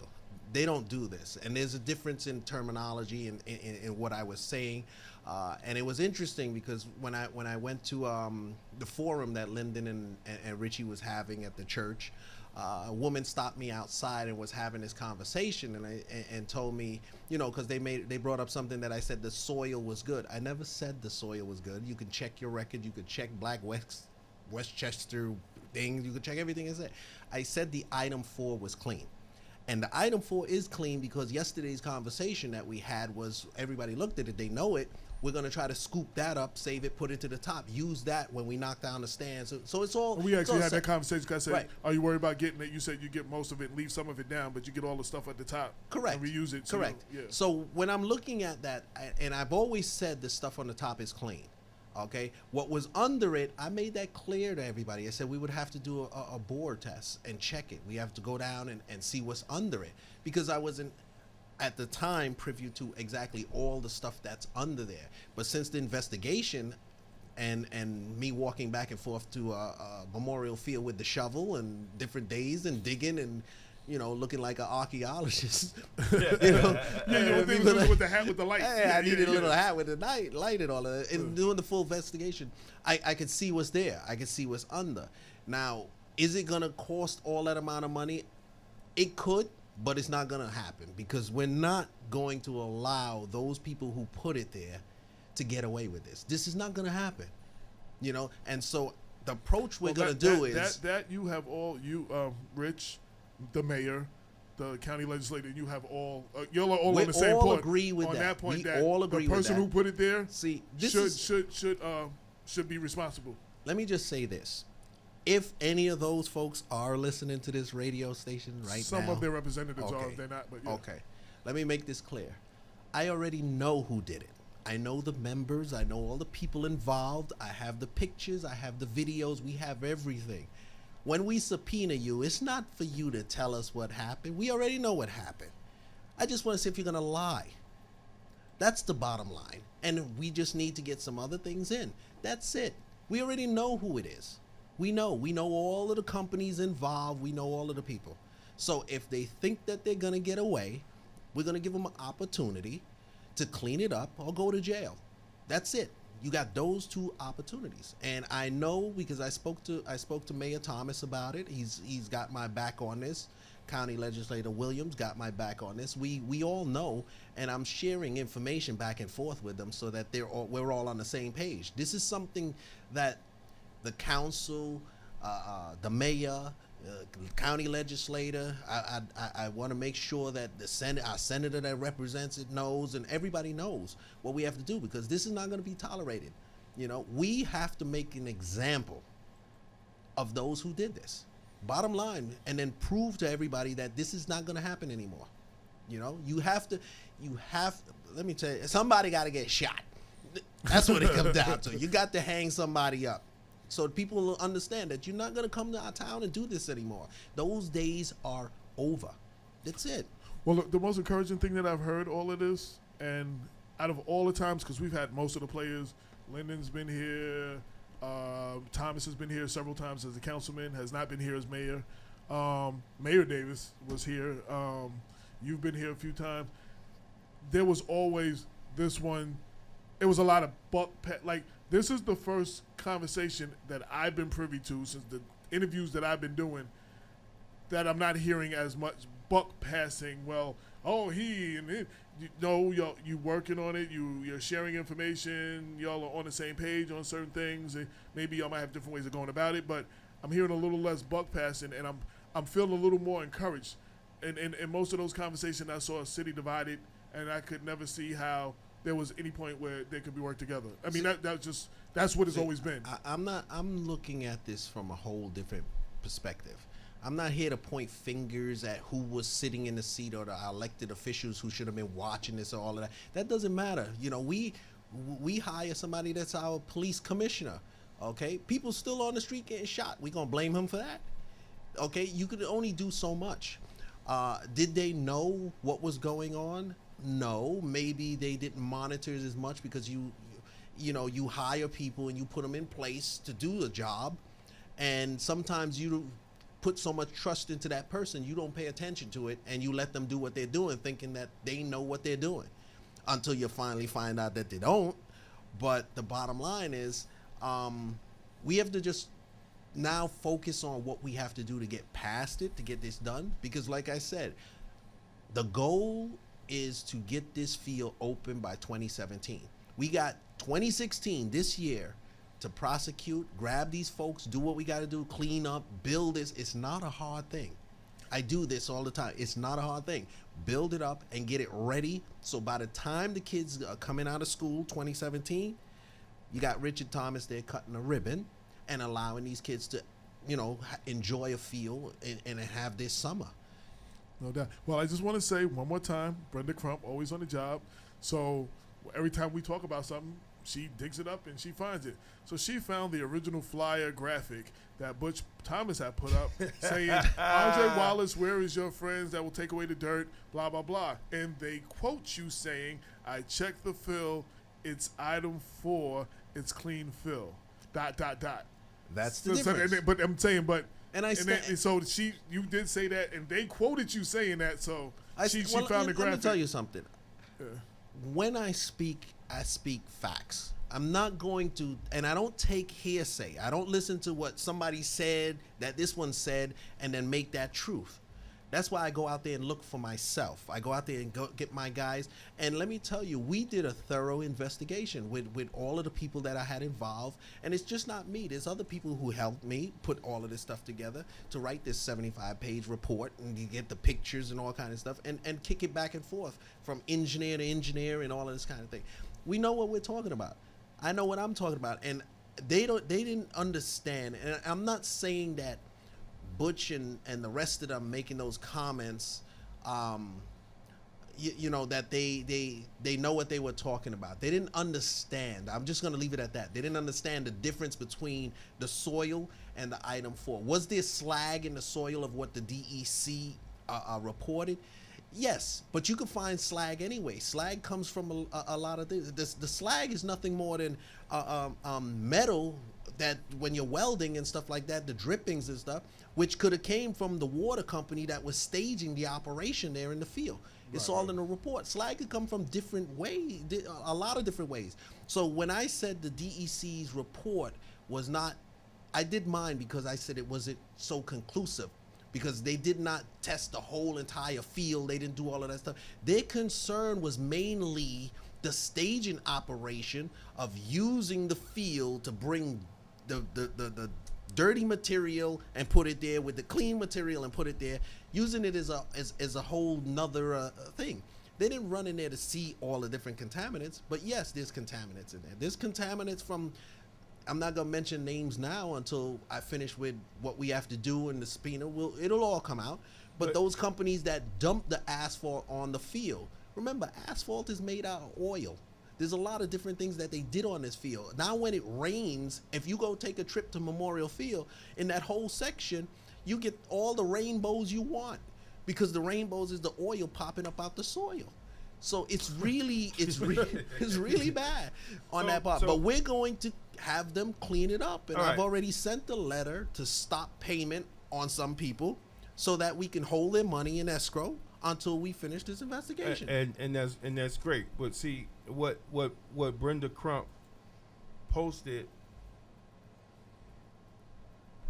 see, this is why people are feeling the way they're feeling, because when things come up like this and the mayor does not reject these things, it looks like he co-signed on something like this.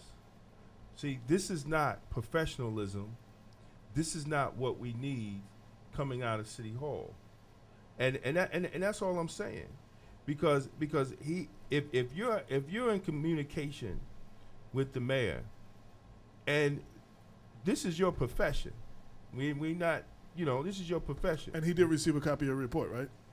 Yes, he got a report. Okay. We don't. But need this came out before the report. I just wanted to know. Right, I wanted to get right. that the report. But see, but we don't need this when you're making professionalism statements that which is your profession.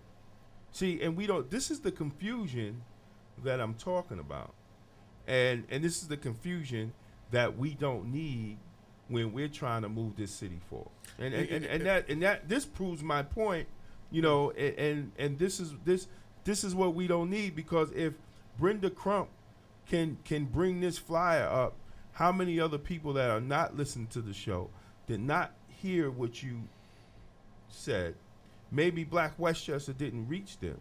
How many of them are or acting like this flyer is actually verbatim. true. It's actually true. You know, And I when just I wanna say saw, when one I thing. saw that, let me just say go this: when I saw that, the day I saw that, I got a lot of people that called me, told me about it, emailed it. Even you, AJ, had told me about it and said take a look at it and stuff. My same response was consistent to everybody. I said it's okay. Butch is just misinformed. He doesn't understand what I'm talking about. It's okay. That's it. I don't have to go back and address it. I'm not going to call him names. I'm not going to sit back and make it into a whole big thing and try to point out why he's wrong. You know, I learned one thing. Do you want to be right or you want to get something done? Absolutely. So that's the bottom line. I'm not here to try to be right and all of that. I don't care about that part. You know, now the report states everything. It shows what's what. You know, Brenda could come up. The cream and the truth. The cream Always will rises rise to to the the top, top. and the truth will come out. So, and then that's for Butch to understand that he made the mistake. And I'm not even going to ask him for apology. That's because apology is not for me. Right. The apology is for Misinforming yourself. and misinforming the public. You know.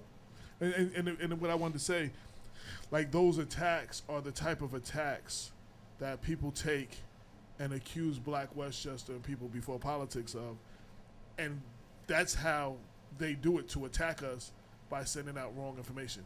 You understand what I'm saying, Leslie? You're not having facts. You're not factually like. There are pieces and elements of what is on there that's true, like puzzle pieces. But if you put them the wrong puzzle pieces together, you know what I'm saying? You're gonna get a whole different picture than what it was originally supposed to be. But let me ask you this: what do I get out of going back and trying to destroy Butch's character? No, and we don't want or anybody else. And see, and that's the thing. You know what I mean? But see, that's the I thing. don't get anything out of it. There's nothing to gain. And that's the thing we wanted to. The point I was making. This is where I'm getting to. Right now on social media, that's what we're having. Character attacks, assassinations, with misinformation. You understand what I'm saying? And we're trying to put an end to that. Right. You know what I'm saying? So since we do have a microphone and we do have this venue here, this forum here, and we do have the site and whoever it reaches. You know what I'm saying? So we're trying to use our forum to get, and that's what we've always tried to do. That's one of the first things I got involved in was Memorial Field, to get the correct. There was so much information coming from so many different places. People did not know and then you had so many politicians giving so many different points of views. People just didn't know what the hell was going on, and they're frustrated. So we've been on the top of trying to get to the bottom of, and this is the next process of that, the next update. And we promised from the beginning we were going to keep continuing to bring out the truth and what's going on, so the public can be informed about it. There was a few things that I had in my platform when I campaigned. Memorial Field was one of them. I said I'm going to get involved and we're going to get it done. I'm getting involved, we're going to get it done. Quality of life was an issue. I'm going to get involved, we're going to correct it. So everything I've said when I ran to right now and moving forward has been consistent. It's just like with the item 4, when everybody blasted me about it and all the stories came out with the soil in the item 4 and this and that. I stayed consistent. I stood with what I said. I know what I said when I said it. You know, I've even had one lady stop me on the corner. I can't remember her name, but she stopped me on the corner to argue with me that I said that that it was contaminated. This and fighting with the same thing that they've seen. And as I explained it to her, when I corrected what was happening, she turned the whole table around and said, well, I'm not an engineer, so you need to talk in better terms that's more simpler so we can understand. So it was still my fault because I expect, because she I read said, an email because she sent that out in the yes, email. and she said, I don't know what's item 4. I said, well, why are you cursing me out for then if you don't understand what it is? Take the moment to listen. See, the thing is... So what is item 4? Just item real 4 quick. is nothing more than crushed stone and rocks and gravel, mixed with dirt. And then you could have it like, it might be type B or soil mixed with it. So it's different type of ways you can make it, because it comes big, it comes small, it's grinded. It's a lot of things. What is it used for? Well, you use it to lay out for bedding and stuff like that. Mixing. Let's say we want to we have cement to lay, or we want That's to what I lay wanna a get- that's what- slab or right. something. We'll throw item 4 under it to build it up because it's stone, crushed stone. We'll put the cement. So it's I different. know that because we had a house in Atlanta and we went to build a big deck, and before Yeah. they had to put that stuff down before they actually put the Yeah. concrete block, for the deck. So I wanted you to explain that. Cause, Yeah, so it's different types of item 4 too. So depending on what your use is. Right. So, but going back to that, it was kind of funny to me, and I went home and I was telling my wife about it too, and others. I was like, "Yeah, lady just kind of told me off and everything." And then when I explained it to her, she told me off and made it still my fault. Right. Then when I told her, It's your fault that she That- doesn't understand what you said. Right. Right. After you explained it to her. Then after I finished with that, I was saying, okay, ma'am, well, you know what? I'm about to put out my report on Memorial Field. Then she said, well, it looks like you're doing this all by yourself and not working with the mayor, and you should be working with him instead of doing it yourself. I'm so disappointed I voted for you. And then she walked off. She put that in the email. You know, I won't even mention the group she's in, but Am I read the going to email. go and look for her and correct her or get upset about it and all that stuff? Okay, fine. Let me tell you something. I always live by this too. Not everybody like Jesus Christ. Not everybody going to like me. And that and look who he was. Right. You see, right, you right, understand? So I can take it and say, okay, if you feel that way, I'm sorry. That's all. And keep it moving, because I know what I have to do. I have to focus on all of those people who did put their trust into me and elected me to do the right thing. So I'm going to keep moving forward to do that. Whether, and as I do that, there's going to be some people that have problems with it. There's going to be some people that's going to have problems with me subpoenaing people and bringing them in and all these other things. Wait. So let me stop you right there. it's- Let me stop you right there. So as a city councilman, how are you subpoenaing people? Because I've never heard of a city council person ever doing anything like that before. Well, maybe the city council people before me didn't use the charter. But let me It's tell in you, the charter. I know what's in the charter. I studied the charter before Listen. I ran for office. Look, I know look. where the power lies and how to use Let me it tell you. properly to protect the people. So I'm going to use it to the full extent with the other council members, which I have spoken to, because I'm not going to take this on as the one sole council person. I'm going to work with Marcus and the rest of them, and Roberta and Lisa, because Lisa's informed. She's got a copy of the report, because she's chairs over Memorial Field. Right, And she's we're gonna, the chair over it. right, and we're Let gonna me- do we're let gonna me do tell you this something. together. It's not gonna Andre, be, Andre did not. I know Andre did not bring up the the subpoena in any interview, because the last time I brought up the subpoena power of the city council in an interview, they tried to put me in jail, man. So, so I know Andre ain't bring that up, man. He kept that. See, I threw mine out there, what I was going to do, and they tried to put me in jail, but well, you know what? you It's know, funny Andre though. kept that. But see, people don't understand the power of the city council person in Mount Vernon. They like to say that it's a strong mayorship, but no, the city is a strong city council. And if the city council is actually running the city by the city charter, the city council has more power than people think that the city council had. Ernie was smart enough that he always had his 3. He understood he understood the numbers.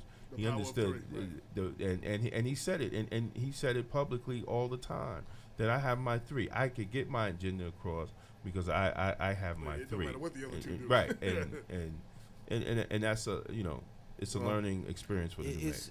It's really unfortunate what happened to Memorial Field, and that the people gotta suffer the effects of not being able to use it. I used to run track in Memorial Field, and I had to move across the street. Actually, when I did my marathon back in 2004, 2005, I think it was the New York Marathon I did at that time, or was it the Disney? One of them. Anyway, that's where I trained. That's where I came out in the morning and was running around. Then I had to move over to, later on running and doing other events and train over in Glover Field in Pelham side. Right. But come on, we pay a lot of taxes, and the seniors that walk around there now, they're walking around it. Right. you know, on the sidewalk outside. Outside, right. And it's not fair. They're supposed to have this place back, and it's not hard to do. If we all just come together and stop playing games and stop making this political grandstand or arguing about this or who wants the credit for that and all, I don't care about the credit. Let's get it done. You know, I and the thing don't is, care if about it none gets- of that. if Just it- get it built. If Memorial Field gets built in the time frame that you said, all the people that are elected officials will come off looking good. Whether you Yeah. did anything or not, you know what I'm saying? Whether you had an active involvement, whether this person did more, the fact that it got built on your watch after 2 decades of decay, you know what I'm saying, in 6 or 8 years closed, whatever it was, everyone's going to come out. Like, they can campaign on that. It was built on my watch. Even if they had nothing to do with it, they can campaign on I'll that. say it this way then. Mayor Thomas is going to have a great platform for the next time he run because this field's going to be built in his time. And that's it. So That's what's up, that's what's up. it's going to get done. It's going to get done. And I'd like I said, I'm stamping a time on it. County legislator Lyndon Williams said that he feel the same thing. He's happy with this with the I don't know where stamp that's coming time. from. You know, and that we can get this done and I muted open in Jeff 'cause I thought it was 2017. his car. right. You know, Yeah. Get You know, 2017 I, going. and I have to say this now. Like I said, from July, well, yeah, I think the unity in the community, the March for Memorial Field, I think that was June or July, 2014. Right. That was the first editorial that I wrote on Memorial Field. And then from that point, I've been going every step of the way, interviewing Beauvais, interviewing Rich, interviewing Pembleton. Well, actually, Janelle interviewed Pembleton and I ran it. Interviewing Ernie, interviewing Lyndon, having them all come on the show, doing a forum at your spot that we hosted. We've been running it since June 20. You know, I've been very active on just this particular thing. And this is the first time, to be honest, that I'm not, like I said, I mean, and I have to reiterate it, it's not the regular finger pointing, you know, one mayor saying the other mayor didn't do it. The other mayor saying, well, he changed my plans, or, you know, a councilman saying this, or the councilman being blamed for this. Like, I'm actually hearing result-oriented comments, like, you know, and we can actually see movement.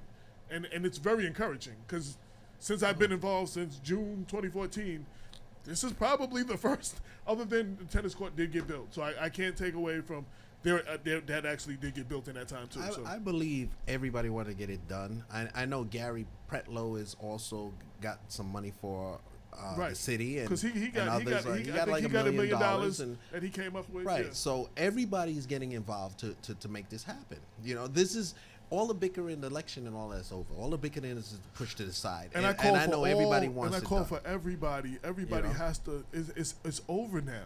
It's yeah, over now. It's over, and it's gonna Whether the result was what you wanted, Yeah. it's over. And I'm telling you, once we start moving forward, which we already started moving forward, and within the next, I would say by February, sometime February, and we start to lay it out, you'll start to see action taken up. The train will start moving. There's no stopping it on getting it complete. And when we all move forward, it's gonna get complete. You know. Only It's thing gonna I get ask, you complete. know, since we've been keeping everybody informed, that you keep us informed on the different stages that we can report it back to the people, so people can actually see real movement, That's right. real change, real, you know, because at this point, that's what people want to see at this point. And I've always said that they don't really care whose fault it was; they just want the damn thing built at this point. You know what I'm saying? Like, yeah. I've been saying it already. You know, change is not coming. Change is here already. You know, and things is already has changed in how we're doing things. And I see Memorial Field built in 2017. I see it in my vision. I see it in my head. And I know it's possible, and I know it could get done, you know. Well, you Even heard it here that first, is- people. There you go. People Before Politics. Come on, from the we- man who announced his candidacy on People Before Politics and got a That's lot of right. flack for it. That's I'm- right. that's my prediction. That's my prediction. And 2017. now he's here to prediction. predict that Memorial Field, Councilman Andre Wallace is saying on the record, Memorial Field will be done by 2017. Well, that's his prediction. That's my prediction. That's my prediction. That's his And prediction. everything's lining up properly, and I think, you know, Because even at the forum, the biggest question was, to Ernie at the time, was, can you give us a timeline? Right. Like, and I was telling, and I tried to reword it. I was like, even if you're telling people it can't be done for 10 years, nobody's going to be happy, but we'll know it can't be done for 10. Like, can you give us a timeline on a estimated time of arrival, or ETA, something, I'm predicting that because I'm looking at how we're moving now and coming together, and that's my prediction. I know it can be done by then. I know it can be done. I know Lyndon is putting his whole heart into this to make sure that we get the funds to do it. I know Richard. Well, let me stop calling him like it's so. Mayor Thomas. I have to call him Mayor Thomas. Well, the thing I can say about both of them. I got to get used to Right. because I'm But calling the thing him I have Richie, to say but about Mayor both of them, Thomas. because I've dealt with them Yes. since then, they're both very passionate about Yes, this, so- and they're both put a lot of work into it. Yeah. I will say that. So I know they're both passionate. He's gonna work hard, and already, when I need help on this and spoke about it, and I went to Mayor Thomas. His response was, "Whatever you need." It's You going know? to take some adjusting. We still going to refer to him as Richie a few times, but don't take that's Yeah, that's a well- term of endearment. That's not disrespect. Yeah, I know. yeah. But he's always said, "Let's do it." That's all he said. And I'll bring to where he's gonna, what we're gonna do, how I want to approach it, and he says, "Let's do it." And whatever I need, he's there.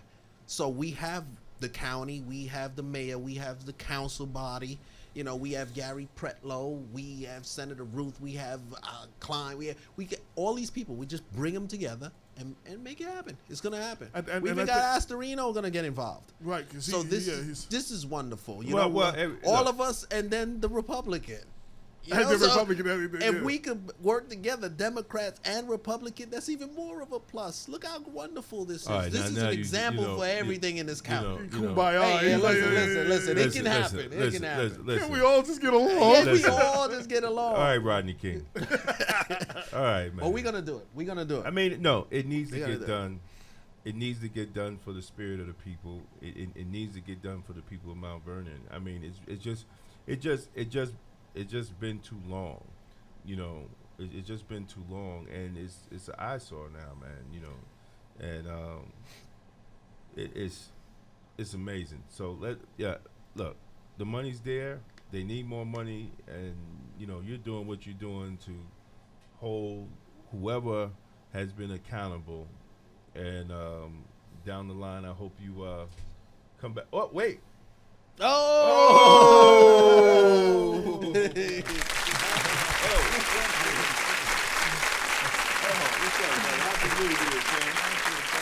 Oh man, we only got like 5 minutes left. We started. I think we started at 7. Yeah, we got 5 minutes left. Well, it all belongs to him. It all Oh belongs man, to him. I told the mayor the door is always open, and he took it literally and came through the door. And I was just saying earlier. I was like, two things.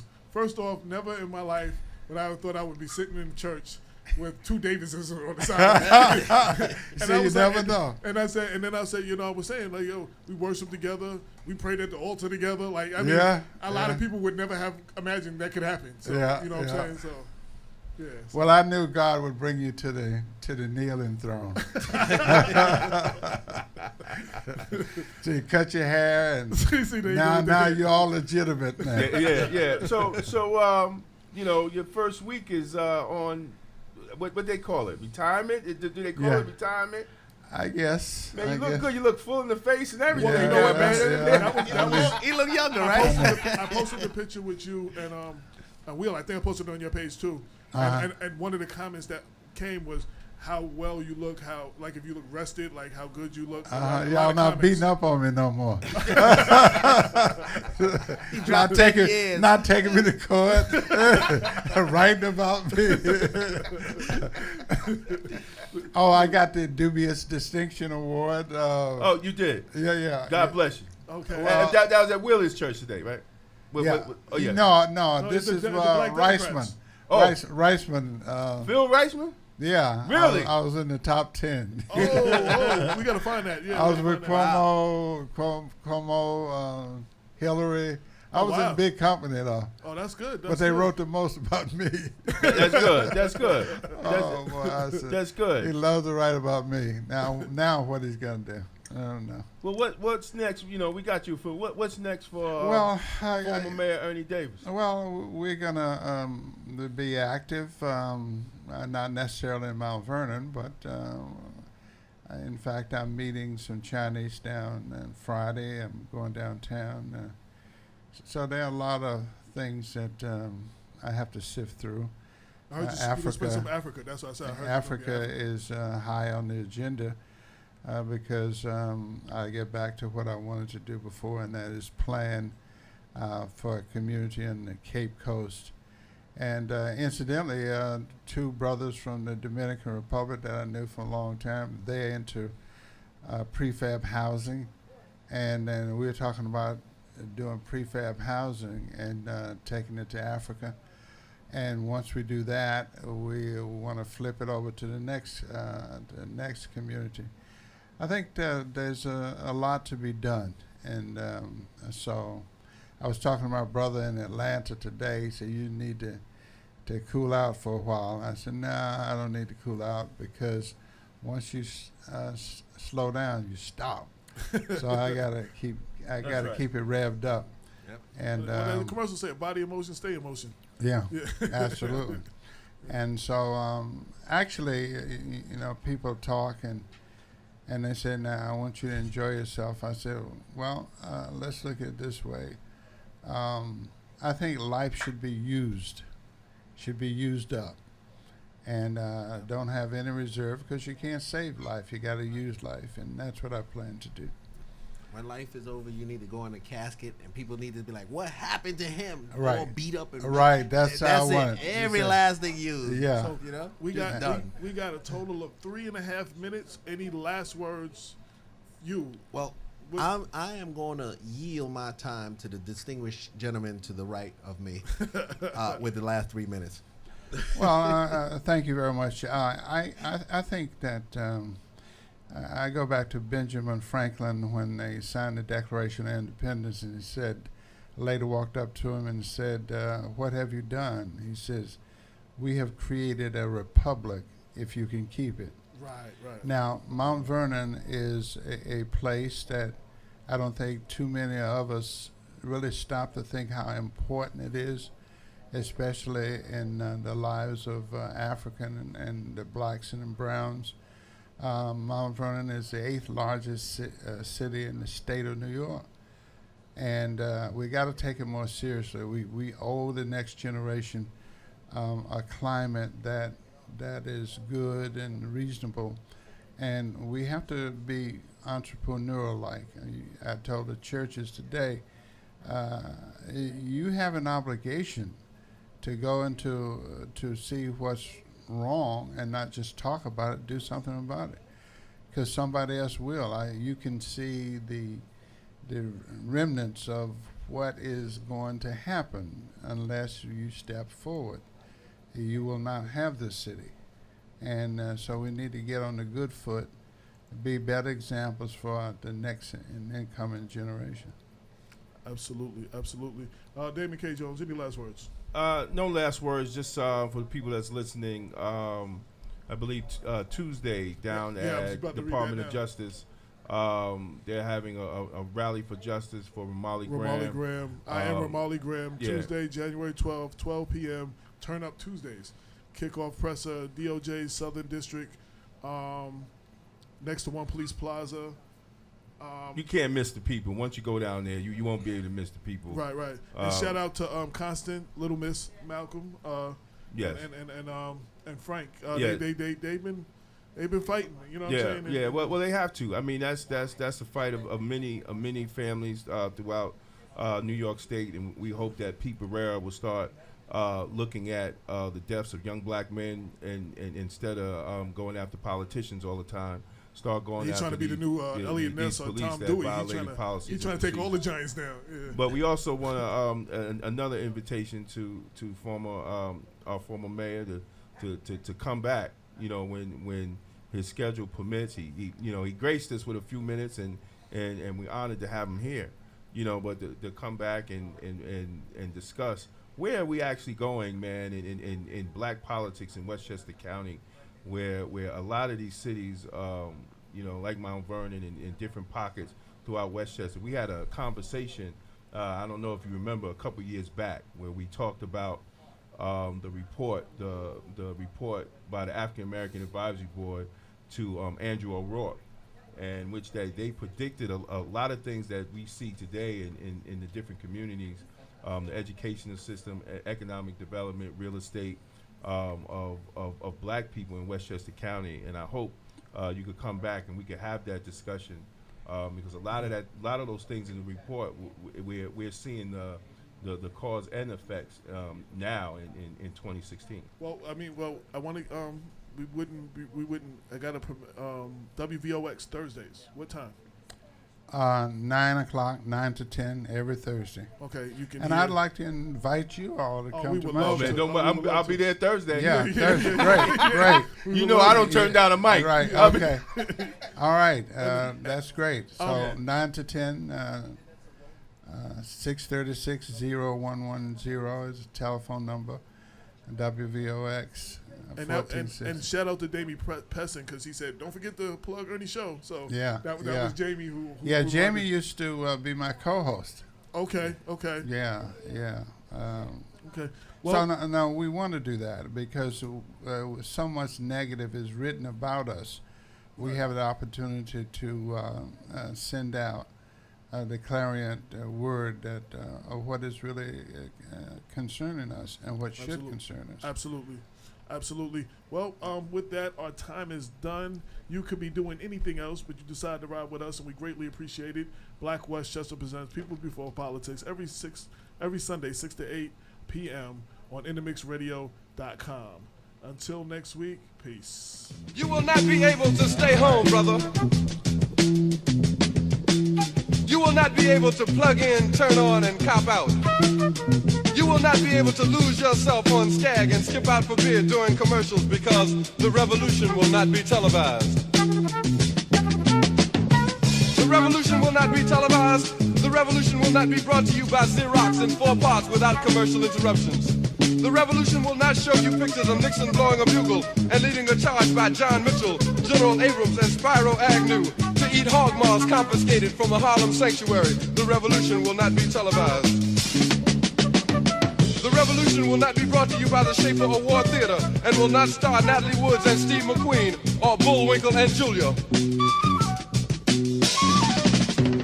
The revolution will not give your mouth sex appeal. The revolution will not get rid of the nubs. The revolution will not make you look 5 pounds thinner because the revolution will not be televised, brother.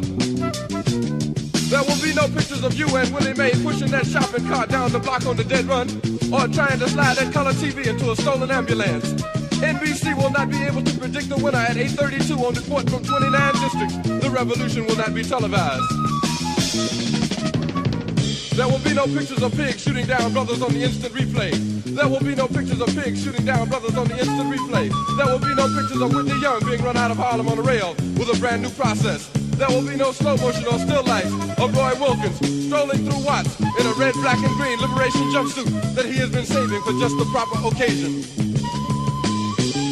Green Acres, Beverly Hillbillies, and Hooterville Junction will no longer be so damn relevant, and women will not care if Dick finally got down with Jane on Search for Tomorrow because black people will be in the street looking for a brighter day.